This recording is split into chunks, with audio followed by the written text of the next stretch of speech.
Today I just wanted to talk with you a little bit about kindergarten screening versus a kindergarten snapshot. And I'm really glad that you invited me to talk about this today, because we're trying to roll out consistent information through our listservs and through webinars, but I still am, I'm sure, continue to field questions where there seem to be some misunderstandings. So again, I really appreciate this opportunity today. So just to kind of frame where we're starting and why, and I'm sure that you all have seen this, 50 times, but I just wanted to remind you that the reason we are working diligently on kindergarten readiness is within the context and frame of this definition of the successful Kansas high school graduate, and how that graduate has the academic preparation, cognitive preparation, technical skills, employability skills, and civic engagement to be successful in post-secondary education, in the attainment of an industry recognized certification, or in the workforce without the need for remediation. And see, that really is, that is our pie in the sky goal. We want every high school graduate to attain these things and be ready for the workforce. And so part of that vision for Kansas are these 5 state outcomes. And kindergarten readiness is at the top of the list. And I think that the reason is because we really are making a concentrated effort to make sure that all of these things start either day 1 of kindergarten or even earlier, in as far as early learning programs and community resources. And so we have different work groups and teams working on every one of these outcomes across our Division of Learning Services and at KSDE. And I'm the one who is overseeing this effort for kindergarten readiness. So I am not going to play this video for you. I hope that you have all seen it a dozen times already. And if you have not, you can access this video from our Commissioner, Dr. Randy Watson, from his webpage on the KSDE website. You can also go to YouTube and download small videos on all of those outcomes that were on that previous slide. These videos are a really good way to introduce these concepts to your staff, to your parents, even to yourself. And so, so this particular recording was made, maybe not quite a year ago, but it was really the direction that I had from our commissioner to move this work forward.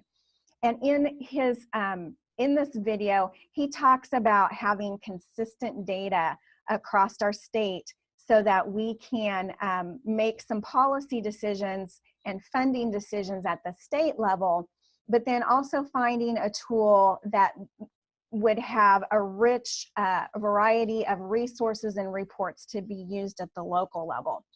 So when we first started some of this work with a kindergarten readiness work group back in right at a year ago in February,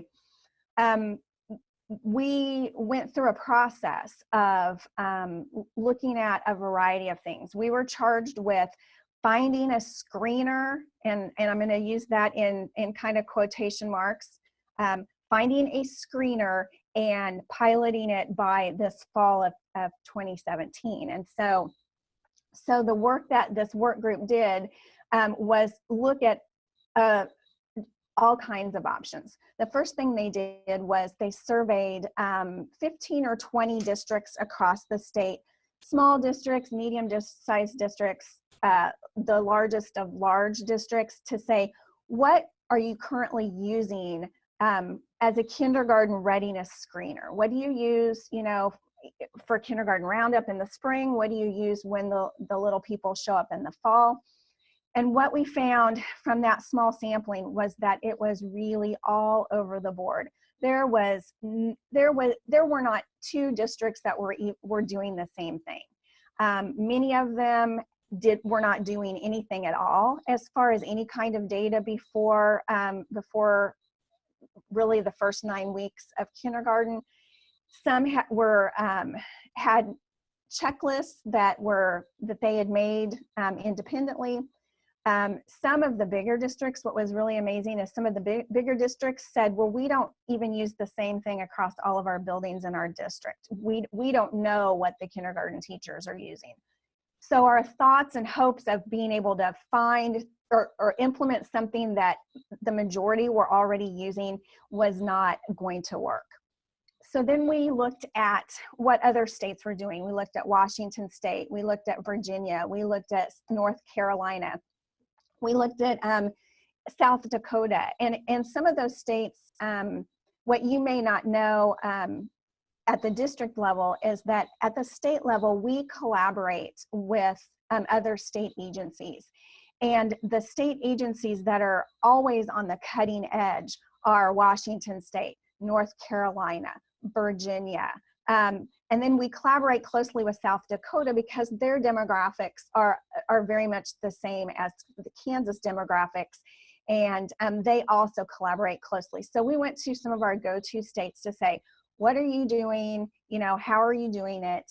And again, that was even all over the board.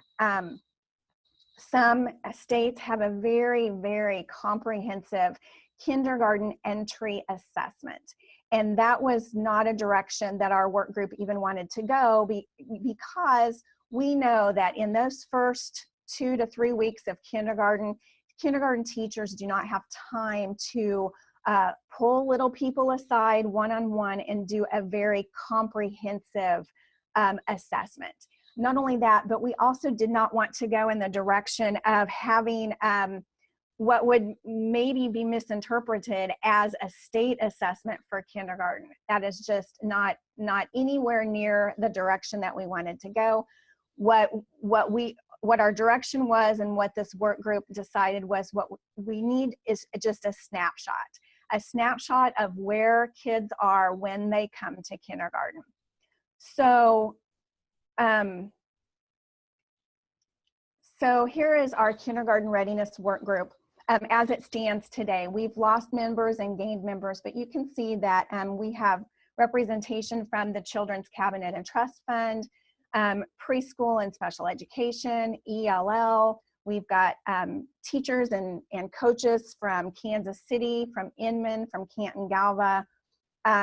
We have service centers represented. We have TASN and Kansas MTSS. So we really, you know, this work group is kind of the lean and mean work group. We've got representation from Head Start and DCF as well. And so this group really started meeting last February and has met every single month and sometimes twice a month and via webinar to research all of these possibilities, to vet the ideas. And then this group is the group that proposed that Kansas pilot the ages and stages questionnaires. So these ideas that this work group came up with, the key ideas before they even chose the ages and stages was that we wanted it to be a snapshot of where children are upon entry to kindergarten. We wanted it to include communication, language and literacy, problem solving, which is emergent math, large and small motor skills, self-help skills, and those social emotional areas of development. One of the big things that we're seeing across the state, and especially in districts that are new to implementing full-day kindergarten, is that the behaviors that teachers are seeing here in the last, you know, even 5 years, 3 years, the behaviors of these little people coming into school are just off the wall. And kindergarten students, our statewide data that we are able to collect shows that kindergarten students are more likely to be suspended and have out-of-school suspensions. They have chronic absenteeism problems, chronic tardies. And so, you know, we didn't feel like we could really talk about kindergarten readiness without including that social emotional piece. And that also aligns with the board outcome of social emotional readiness.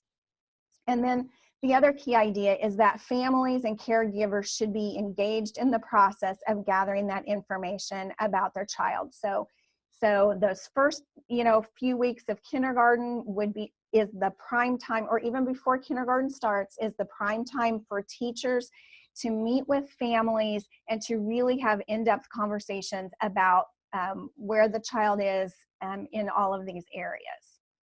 So those were the key ideas. And so then we chose this ASQ3 and ASQ SE. So the difference between a snapshot and a test is really that the ASQ3 and SE, they look at developmental milestones. It provides a snapshot. It is brief to administer, and it is largely observational in nature. And when I say brief to administer, there are 2 questionnaires. The ASQ3, Ages and Stages Questionnaire 3, is more of the cognitive piece, and it is exactly that. It is a questionnaire. Some parents would be able to complete it independently. Some parents would need some support. Some parents might need translation, but it's an opportunity for teachers to talk with parents in a guided way and to go through these questions to say, does your child do this? Can your child do that? And then there's a rating where it's like always, sometimes, or not yet. We really liked that wording of not yet because children develop at different rates. And so the language is very parent friendly. So it takes about 20 minutes to go through the ASQ3. And then it takes about 20 minutes to go through the ASQ SE2, which is the social emotional, asks questions about self-regulation, asks questions about behaviors that parents see at home. And so when you're comparing it to a comprehensive assessment or test, 20 minutes for one form and 20 minutes for the other form is really pretty minimal. And like I said, some parents couldn't just click through it and answer those questions electronically, and others just might need a little bit more support. So one of the things that, and I'm kind of talking in a strange order here today, but it seems to be flowing better.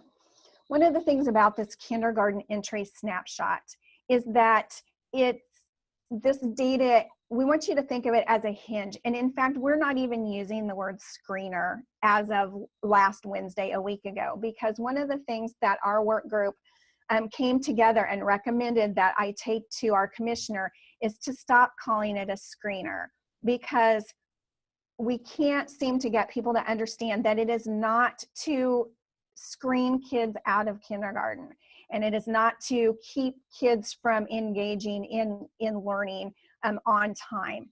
And so but it really is just a snapshot to inform teachers of where children were prior to coming to kindergarten, and then at the local level, having teachers have some data from the very beginning to help inform effective classroom practices. So for instance, one way that this data might be used would be if a kindergarten teacher saw on a report that several of her little kiddos were maybe behind benchmark socially, emotionally, that should cue an experienced teacher to think, okay, there are going to probably be some behavior issues. These children are not going to know how to share and take turns. They are not going to know how to express their feelings. So what am I going to do within this first month of school to teach those behaviors and to practice those social emotional skills to set the stage for a calm and nurturing kindergarten environment? That would just be one way that teachers might use this data locally. But we really want to be specific that this is not to keep 5-year-olds out of kindergarten. And we can see how that's blinking, because that's super important.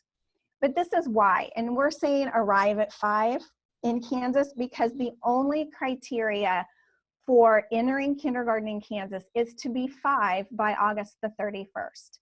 Now, you know, I can talk individual cases with people and say, oh, you know, my little sweetheart, we held him back and he's doing just fine. And, you know, and there might be a few anecdotal cases where that's okay, but actually there is no evidence, no research from the past 15 years to support holding children out of kindergarten. Not one shred of evidence that says that that improves, that is a good thing for that child. What you will find is that there may be short-term benefits. They might do a little bit better on an Ames web screener, maybe. They might, you know, have a little stronger experience in first grade, but the evidence really shows long-term that children who are held out of kindergarten are more likely to drop out of high school. They're more likely to have attendance issues and chronic absenteeism, and they are much, much more likely to not be successful in any type of post-secondary training, certification, or college. So, you know, we really want to emphasize that. And of course, those things are parent decisions, but from a state perspective, we want to encourage arrive at 5. And we also want to remind everyone that a place in kindergarten at 5 is the child's civil right. If the parent wants the child to go, the child is 5, legally they can attend kindergarten. It's their right to have a place in the classroom. And then also research shows nationally that children from low socioeconomic groups, minority subgroups, and those who have special needs are more likely to be held out of kindergarten with no other learning opportunities. Children don't get ready for kindergarten by themselves. And so hanging out for an extra year with no other learning opportunities only makes that child a little bit taller and a little bit older and not necessarily more ready. So you can research the Ages and Stages questionnaires. It is a valid and reliable tool. It was developed by the University of Oregon. It's got 20 years of research, independent research behind it. It is available in, I believe, 23 different languages, but in Kansas we piloted English and Spanish. And it is a tool that is used from birth through age 6. So previously the ASQ3 was only available through age 5, but the University of Oregon was developing a tool for 6-year-olds, and we were able to pilot that as well. So we piloted the ASQ, and then we also piloted the form for the University of Oregon. So that's been a really, really good partnership with them.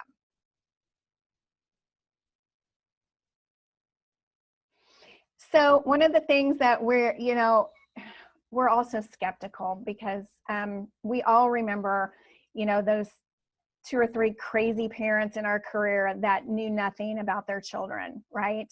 And so one of the things that people are asking is, well, can we even trust parents to give us accurate information? And so this research comes from ASQ3 and ASQSE, and it is valid and reliable with parent involvement and parent input. Individual teachers, as they're getting to know parents, they may want to support those parents a bit more in answering these questions, but parents are highly reliable when reporting their child's development. 93% agreement has been found between parents and professionals, and many other studies agree that parents are reliable reporters. So parents really are the experts on their child, and even if they may be a little bit misinformed, our approach as educators needs to be respectful of what parents are bringing to the table and what parents are bringing to the conversation. So that is the philosophy and the research behind parent reporting. So more information about the Ages and Stages questionnaires can be found at agesandstages.com, and there is a wealth of information. You could spend a week going through their website and reading their research reports and their technical explanations of both of those tools. Extremely valid, extremely reliable. This is not something that, you know, 4 of us at KSDE made up and rolled out. We really, really wanted to be cognizant to have a truly valid and reliable tool. So the pilot took place this fall. We had 189 teachers in 62 schools administer the Ages and Stages 3 and the ASQ SE to their incoming kindergarten students. The pilot included 2,222 students and 2,641 caregivers or parents. So we were very excited to be able to roll out such a large pilot. When I say pilot, though, the purpose of this pilot was to give teachers the opportunity to try out the forms, engage parents, try out the online tools, evaluate the kinds of questions that are asked on these questionnaires. But what we didn't do is we didn't put the pressure on our pilot sites to get it all done within the first, 4 to 6 weeks of school. We just could not roll out the training necessary to be able to have a tight time frame like that. And so these particular schools were given the entire first semester to do just those things, to try it out, to see how they felt about it, to use the online pieces and the data. And so at this point, all of the student data is in, and those pilot sites are learning the kinds of reports that they can pull down locally to use and to analyze. And so, and in fact, some of them have already pulled down those reports and are already sharing those results across their district and with their boards. So the teacher survey results, we surveyed all of the teachers that used this tool, and from the survey, you can see that 91.4% agreed that the items focus on key kindergarten skills. 88.41% agreed that the items are culturally appropriate for a variety of groups, subgroups, and families. And then in the open-ended part of those surveys, respondents noted a variety of creative ways that they used to engage parents in the process and get a very, very good return rate. So the survey that we sent, we created the survey questions in collaboration with the University of Oregon, and it was quite a lengthy survey.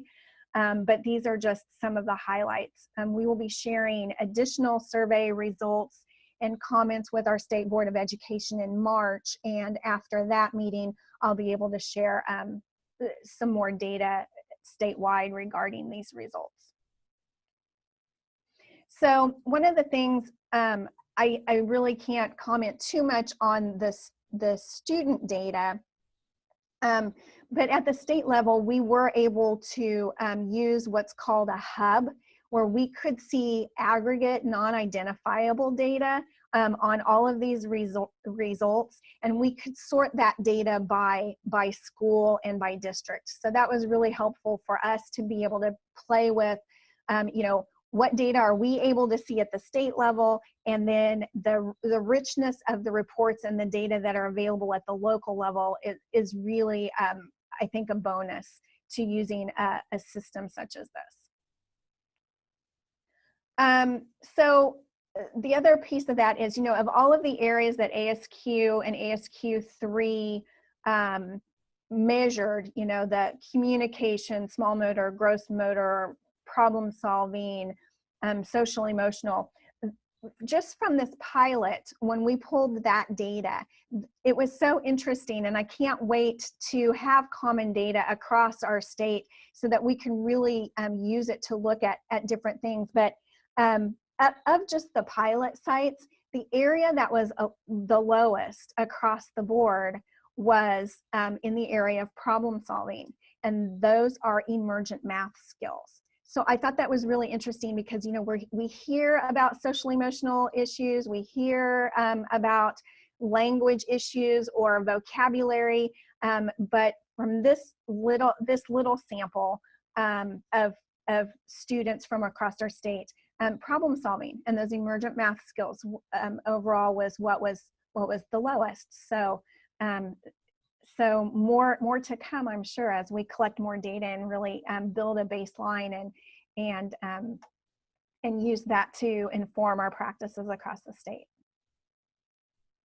So before we talk about local decisions, is there anything from this beginning part that you want to ask about?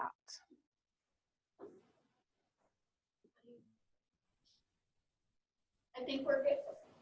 You're good. All right.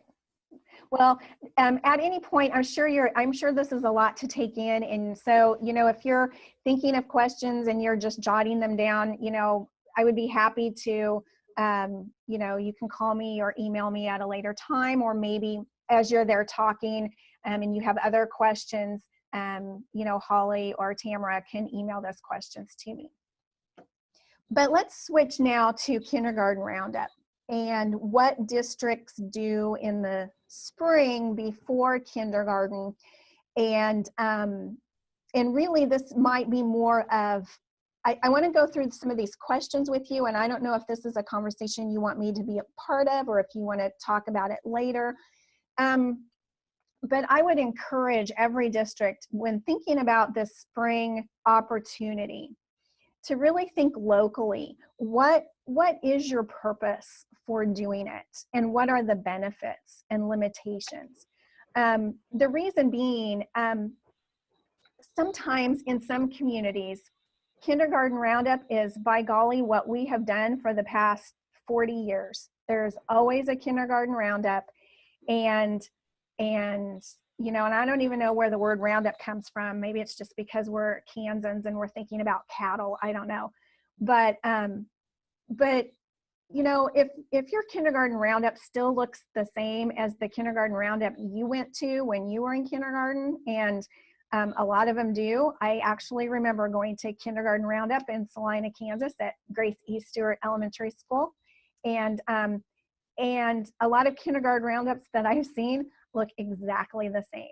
So, you know, I would just encourage districts to think about, well, what is the purpose and what benefits are there to bringing these little people together in the spring? And then what are the limitations? A lot of communities across our state, they could have a kindergarten roundup in April or May, and the kids that show up to kindergarten in the fall aren't even the same ones. And so if a lot of time is spent with whatever screeners or tests that you're trying to do in the spring, if you don't have a lot of those same kids that show up in the fall, you might want to think about whether or not that's even a good use of your time. Other communities are a little more traditional and don't have the transient or the mobility that these other districts do. And so you might have a really good rate of the kiddos that show up in the spring are the same ones that show up in the fall. So, you know, I can't speak to what your districts need, but those are things that, you know, you want to decide locally. And then what data do you want to collect on incoming kindergarten children? You know, if we can move this ages and stages forward and provide all of the materials to districts for free, and it becomes the either the recommended or preferred vendor, or it becomes a requirement. You know, that doesn't mean that that's the only thing you have to do. You might decide that you want to do some other screening. Those are all local decisions. Those are not things that we are going to dictate from the state. And really, and the ages and stages is built so that if you have the kits, you automatically have all of the forms needed from birth through age 6. So if you had that already and you wanted to use the forms for the younger, they're all based off of the chronological age of the child. So if you use the form in the spring for the chronological age of the child, they could still use the kindergarten entry form. But but our goal at the state level is to collect that kindergarten entry data. And that means, you know, when they're coming to school in August. It might be a week or two before school starts if you have that opportunity to have a parent day or a parent night or an open house. But definitely with, you know, between probably August 1st and September 30th, that is when we need that data point for state level decisions and state level data. But you would have the kits if you wanted to use them in the spring, or you may have other things that you want to do. Again, those are all local decisions. Some people really, really like what they already have. Some districts are just looking for something new. So that's, you know, really, that's really all I have to say about what happens in the spring. Again, just examining your reasons, the purpose, the limitations, and then what kind of data you actually want to have on those little people. So, questions about any of that or discussion? Okay. Yes, we do. Hold on just a second. Could you speak just a little bit more about what the state's going to be asking us for in August? I've not seen much about that. I'm a little unclear about what those expectations are going to be. Well, you know, there's a good reason why you're not clear, and that is because decisions have not yet been made. We presented the survey results and the pilot results to our commissioner and to our deputy commissioner, Brad Neuenswander, a week ago. And we are on the agenda not on the board meeting agenda in March, but the board will have a work day on March the 15th where some of our pilot participants will be able to interact with the board, to share the results of the pilot, to share more about the ages and stages questionnaires, and then decisions will be made from there. I will say that the tentative timeline for this work would be we're still going to need to put out a request for a proposal to see if there are other vendors out there that can provide a similar tool at a lower price. We have to go through that process of comparing bids and making decisions that are fiscally responsible. From that point, once a vendor is chosen, and if it is the Brooks Publishing and the Ages and Stages questionnaires, then the timeline would look like we would use the summer to order all of the materials and get them shipped to every elementary school in Kansas. We would use the fall of 2017 to do a trainer of trainers, where districts would send a trainer, a coach, an experienced kindergarten teacher to regional trainings to learn about the ASQ, to learn how to administer it, to learn how to engage parents appropriately, and some of those data pieces. And we would send those trainers back to their districts. And then in the spring, have more training on the use of the reports. Essentially what we would do is give everybody the opportunity, give everyone 2017 and 2018 the opportunity to use the forms, get to know the online features, engage parents without the pressure of having to do it, right, to have it in place, already, because everybody's going to need an opportunity to get to know it. And then the goal then being that the statewide data collection would begin in the fall of let me get my years straight here. Okay, that statewide data collection wouldn't begin until the fall of 2018. But this is still all in flux because we need to we need to inform our Board of Education. We're writing grants like crazy to try to find the money to provide it to every school in the state at no cost. So those are the kinds of the two directions. If we can find a grant to provide all of that at no cost, then we can go one direction. If we can't find the money to do that, then KSDE has not been in the habit of having unfunded mandates. So then we would have to go with a preferred vendor and a state discount route, where it would be preferred that districts and schools would use this tool, but we couldn't really require it unless we can pay for it. I do think there is some confusion out in the field, honestly, and I may be speaking just for myself, that many people, I think, are under the impression that we're supposed to be starting that this fall. So his question was asked because kind of in that panic mode of, okay, I've got to make sure that I'm planning for time for my kindergarten teachers to get trained and, you know, and schedule time or figure out when they're going to have parents come in and do that if they need assistance. So that's good to hear that we have another year and that they're going to kind of give us some time to get everybody trained and prepared, not rush it so quick. And, you know, I think that some of that confusion stems from the fact that when you're looking at your KISA needs assessments and you're looking at, as that training is rolling out, through that KISA process, there are questions embedded in there about what districts are doing for kindergarten readiness, including what they're using for a screener. But I hope that you'll help me spread the word that this is just really baseline. And if districts said, we're not doing anything right now for kindergarten readiness and we don't know what to do, that is a perfectly okay and normal place to start. But I think that when districts are asked to answer questions, if they don't have something in place, they're trying to force things in place.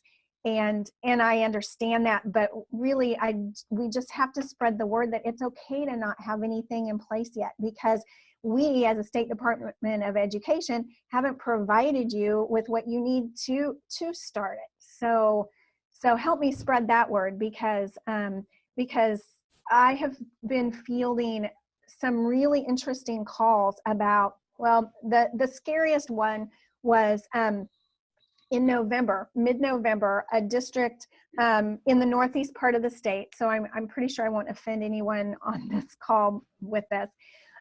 But they called me in mid-November, said they were wanting to, you know, they're worried about kindergarten readiness because of this KISA training. So they're going to start a preschool in January.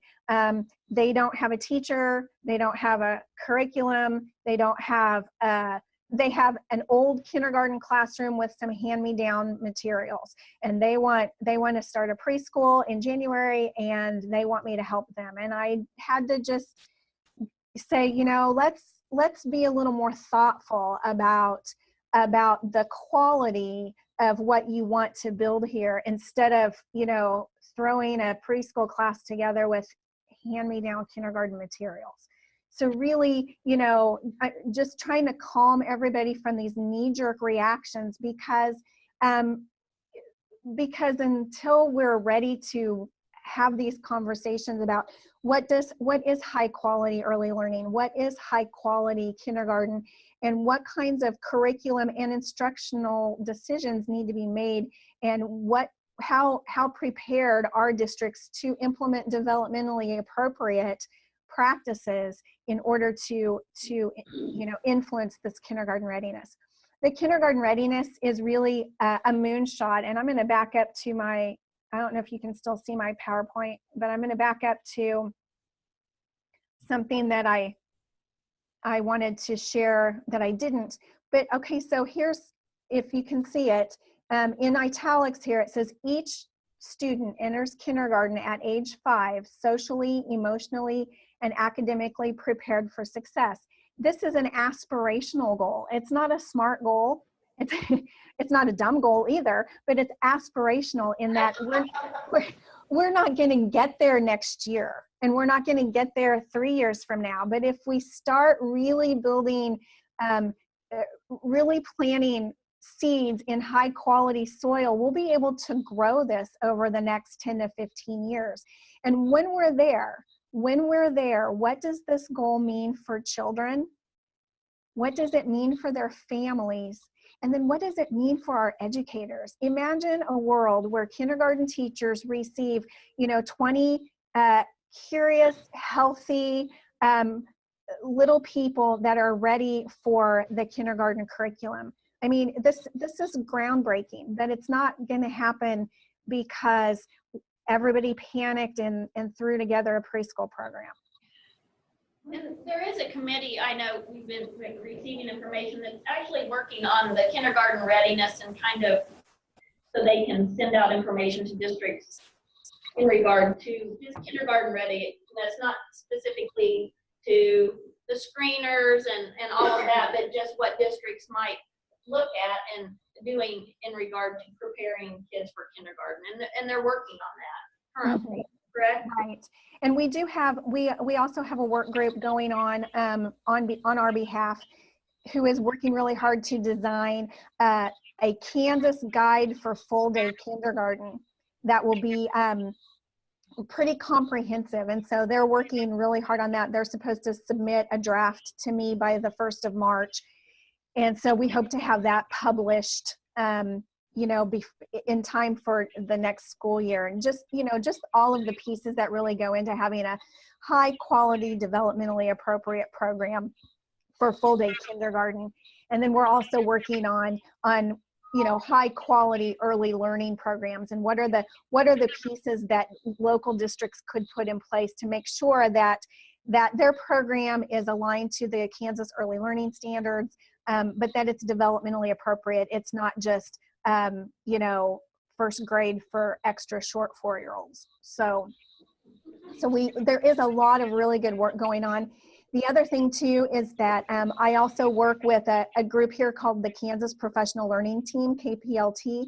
And so when they come together later this month, and Tamara Conradi is part of that group, when they come together later this month, they're going to help me with messaging for districts, for teachers, for parents, all of this information that I'm just kind of regurgitating to you. We hope to have some, flyers, presentations, and fact sheets that really are a little more succinct than what I'm giving to you today. Anybody else? Yes, this is Shannon. Okay, I think we're good. Thank you so much for your time this morning. It was very good information, and I think some of our confusion was clarified. Okay, well, shoot me questions.